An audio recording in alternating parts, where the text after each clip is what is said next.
سب سے پہلے میں یہ کہنا چاہتا ہوں کہ نہ صرف ایک شہید بھٹو کا کارکن شہید ہو گیا، مگر ایک سندھی نوجوان لڑکا ان کا کام کر رہا تھا، کھیتی باڑی کر رہا تھا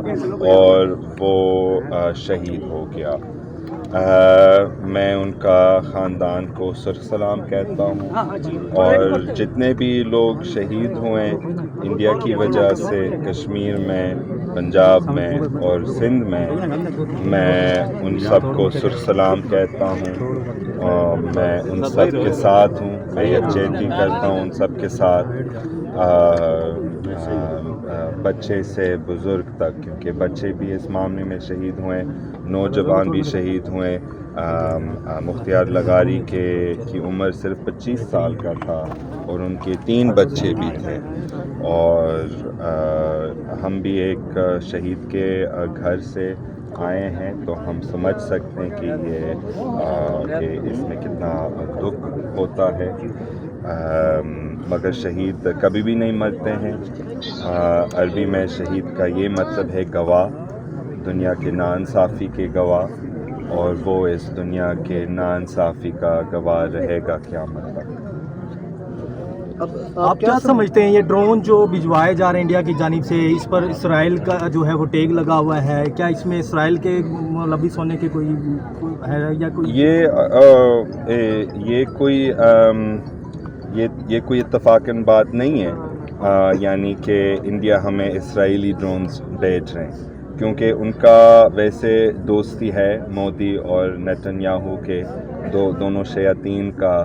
ویسے رشتہ ہے، تعلق ہے، اور وہ آپس میں بیچتے رہتے ہیں ٹیکنالوجی، مگر یہ بھی ہم دنیا کو دکھا رہے ہیں کہ ہم امریکہ اور اسرائیل کے بغیر بھی ایک جنگ لڑ سکتے ہیں، کیونکہ ہمارا سامان تو سارا چین کا ہے اور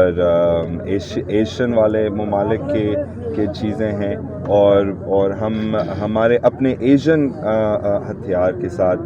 اس جنگ جیت بھی رہے ہیں۔ ہم نے ان کے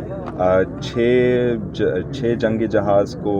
گرایا، ہمارے فوج نے ان کے 6 جنگی جہاز کو گرایا، ایک جو ان کا غرور تھا، جو رافیل جو فرانس میں بنے ہوئے تھے، ہم نے اس کو بھی گرایا، اور ہم نے بڑا ریسٹرینٹ بھی دکھائے۔ انڈیا ہمارے لوگوں پر حملہ کر رہے ہیں، ہمارے بچوں پر حملہ کر رہے ہیں، ہمارے سیاسی کارکن پہ بھی حملہ کر رہے ہیں، جن کا بہت بڑا مستقبل ہو سکتا تھا، اور ہمارے ریٹیلیشن ان کے عوام پر نہیں ہے، ان کی ملٹری آرٹلری پر ہے، ان کے جہازوں پر ہے۔ تو اس بات میں فخر ہے کہ یہ لوگ جو انڈیا میں فوج ہے وہ بدتمیزی کر رہے ہیں، عوام پہ حملہ کر رہے ہیں، اور ہمارا جواب اسی طرح نہیں ہے، ہم ان کے ملٹری انفراسٹرکچر پہ حملہ کر رہے ہیں۔ صاحب، آپ اس صورتحال میں گورنمنٹ کا کردار کیسے دیکھ رہے ہیں؟ مجھے ابھی لگتا ہے کہ ہمیں متحد ہونا چاہیے، ہمیں ایک یونائٹڈ فرنٹ بنانی چاہیے عوام کے، اور اوبیسلی جنگ میں فوج لڑتے ہیں جنگ نا، تو پہلے جو اختلافات تھے ہم ان پہ تھوڑا سا پاز رکھ سکتے ہیں جب تک یہ انشاءاللہ یہ جنگ جلد سے جلد ختم ہو جائے گا،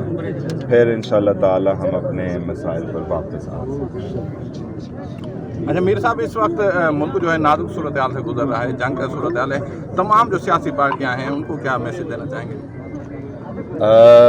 کہ ابھی جنگ کی صورتحال میں کوئی سیاسی پارٹی نہیں ہوتے ہیں، سب ایک ہونا چاہیے۔ یہ جو آپس میں اختلافات چل رہے ہیں یہ تھوڑا آپ پاز رکھیں، ٹھیک ہے؟ کوئی سیاسی تنظیم نہیں ہو سکتے جنگ کی صورتحال میں، صرف عوام ہوتا ہے جنگ کی صورتحال میں، اور ہماری عوام متحد کے بڑی نیڈ میں ہے۔ پبلک کے لیے کیا میسج ہوگا آپ کا؟ ہم